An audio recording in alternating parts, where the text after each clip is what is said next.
Yeah. Aw.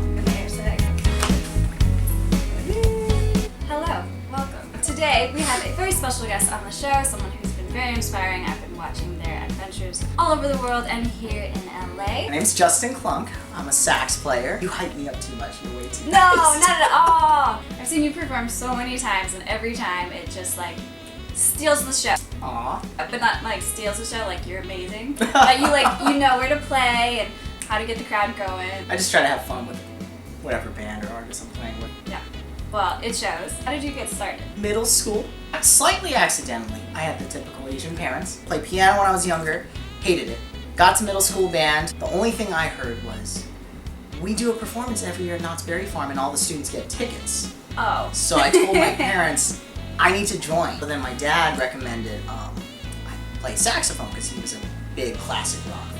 Chicago, Foreigner, any band in that era that had a sax solo or a sax player in it, my dad listened to. I thought it was a trumpet, so when I got the instrument, I was surprised and confused. I was like, Dad, this thing is as big as I am. What is this? Found myself practicing without my parents telling me to. Good sign. Yeah, it just kind of snowballed from there. Started joining local bands. Found out a little later in high school, oh, you could make a living doing music. No one tells you that part. No. For a very long time. I did one show with a mentor and now a great friend of mine that had hired me for my first professional gig. He paid me like $50, and when I got the first paycheck, I was hooked. Oh man, And that's just, a great feeling, isn't it? Yeah, it just kind of motivated me to keep going forward. Where they just like, yeah, go for it. My parents were and have always been really supportive. Their only priority or parameters were work hard. As long as we see you putting in the effort, we'll support you. They put up with a lot of my a few years of learning. I'm being very I'm being very optimistic about myself, being like the first year. No, it was like the first 5 years. My sister hated it because she was always studying. The sweetest compliment from my sister when we all went off to college. We came back home for a holiday. She was like, you know, Justin, I hate to admit it, but like I kind of miss having that white noise of your saxophone while I'm studying. Oh. Thank you for calling it white noise. Oh, but there's love there. There is. Then you go off to college. I went to USC. I did the popular music major there. Awesome. Allowed me as a horn player to expand my outlook on music. Met my bandmate there. Oh, really? So, yeah, my bandmate Annie and we formed a band called Rainne. Right.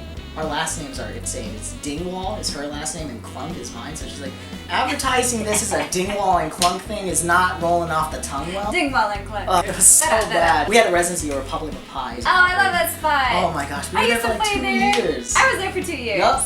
Everybody that Great. plays in LA has done a stint at Republic Oh of yeah, Pie. pie is good. They Yeah. pay you in food, and when you move to LA, you're like, yep, I'll take it. You guys are doing great. The music's good. The performance is so fun to watch. We've been every artist, we all know, it's like, just takes time to refine it. That first year was a lot of us trying to figure out what our identity was as a band. So you got your band Rainne with Annie. You studied, got your degree, and then you're also doing session work. Yeah. Throughout this time. Before I started the band and before I started doing artist endeavors for myself, the goal was to be a total musician. The dream gig was Bruno Mars. So got through college and I got out. I went on a bunch of auditions. Got turned down by almost all of them. It always happens. Every musician, every artist runs into 1,000 no's but 1 yes. So a few months after I graduated, I got a call. Relatively new music director was like, hey, I got your name through a contractor in LA. Working on this new singer. Her name is Ariana Grande. She hasn't released any music yet. We're gonna do this tour. I'm still trying to figure out the details, but you know, here's the dates that you'd be on. Are you interested? I didn't know who this was. Oh my god. It was 2013. She hadn't, The Way had just come out. My sister was actually the one, again, to kind of kick me in the rear and just be like, Justin, take that gig. She's like a big thing on Nickelodeon.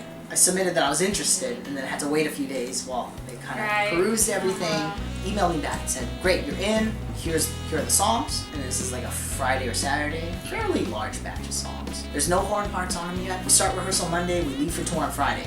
Oh my god. Yeah, I spent literally the entire weekend just in my room, just like chicken scratching these songs out, trying to figure out what to do. We took off. We were still editing horn parts as we were going on tour because it was so fresh in our minds. That gig, though, really did help propel the side musician career for me. It has helped me some sort of reputation in town, which I'm eternally grateful for it. But at the same time, it's like, you cannot let a gig like that boost your confidence too much. Because when you're on a gig like that, everyone knows, and everybody wants that job. Truth be told, I was like, I might have not have been 100% ready for it. I need to work my butt off. I need to make sure like that I actually deserve this gig. Every time we had a chance on the road, I was trying to practice, trying to make sure I kept up my chops. Keep that mindset of treating every gig with as much focus and care as possible. A lot of my peers and my friends and even younger musicians, they would ask me what's important to do to get a gig like that. And honestly, it's that, like making sure like it doesn't matter if it's a club gig, it doesn't matter if it's a free gig that you took on with somebody else, it doesn't matter if it's a touring gig or an arena gig or anything like that. You have to treat every gig like it is the opening of performance. There are pluses and minuses to getting a gig like Ariana's early on. We've all experienced musicians that have gotten a big gig and have treated it well, or they got booted the first few weeks, and then everybody knows. I just did the best job I could, and if I wasn't the right fit, it wasn't going to be because I didn't work hard enough. It was going to be just because maybe stylistically I wasn't the right choice. That I can live with. Yeah. If I'm not the person's cup of tea, cool. That's totally fine. That's but them.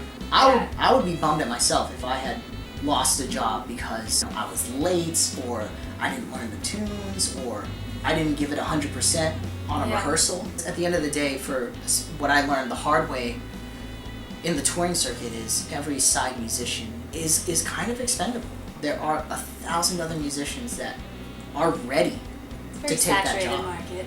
Yeah, but it's also great because there's so many other musicians that also have a unique voice on their instrument. Yeah. So like you could look at it as frightening, but for me it's like, wow, there's all these other players that could crush it. Like I got to make sure like I just stay on top of it. If the gig's the right fit for me, awesome. If it's the right fit for somebody else, that's fine too. That's a very healthy way to look at it, I think. Yeah. Also, because that way you're not going to get too caught up, and if you don't get a gig, you can't take it personally. No, and even with those, like, the auditions before I had gotten Ariana, a lot of those auditions were never because a player is or isn't good enough for the gig. It's just the right preference.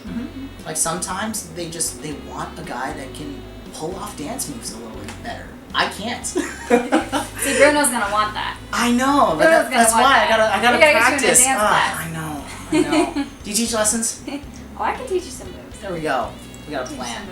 What is your advice to younger musicians who either want to start their own band or be that session player or that touring musician? It's gonna sound super lame, kind of cliche. I'm all about the cheese. The two key ingredients for having a successful music career in any capacity is hard work and actually just being nice to whoever. Everybody can do music in LA. Everybody can play. What's gonna differentiate you as a player or you as a musician or producer or as a writer or anything else is how easy are you to work with? Are you nice to everyone? But can you still deliver? I think some of the gigs that I have fortunate enough to be on is because I'll answer fast. I don't view anybody on a gig any differently. Come to the table with just good attitude. Really, that's it. Just a good attitude. Everything can flow. Everybody's good at what they do. So the minute everybody comes in with that negative aura, things can go sideways very quickly. And on a touring situation, that won't fly. That's really it. Work hard. Yeah, work hard. Just be nice. Because in the music industry, you meet so many people, especially in LA. You meet so many people. And they're not always the friendliest people, but you can be friendly. Kill them with kindness. Kill them with kindness. That's always the best way to get out of any situation. Thanks so much for watching. This is Justin Klunk, the amazing saxophone player, artist, all that jazz. In the description, there may or may not be a handle, Klunk Funk. That's me. Both bands, myself and the duo, we're both on Spotify. We're all on pretty much any streaming service. Is your Hollywood Bowl performance online? It is. Because I watched it and I know. So I'll put a link to that as well because it's so good. It's my favorite venue. We freaked out. Did you? Yeah. We were side stage right before the performance and we were like, what are we doing here? What are we doing here? Oh my god. Please follow, subscribe, check out their music. I will see you soon. Thanks for watching. Thank you for having me. Anytime. Aww. Thank you. I tried.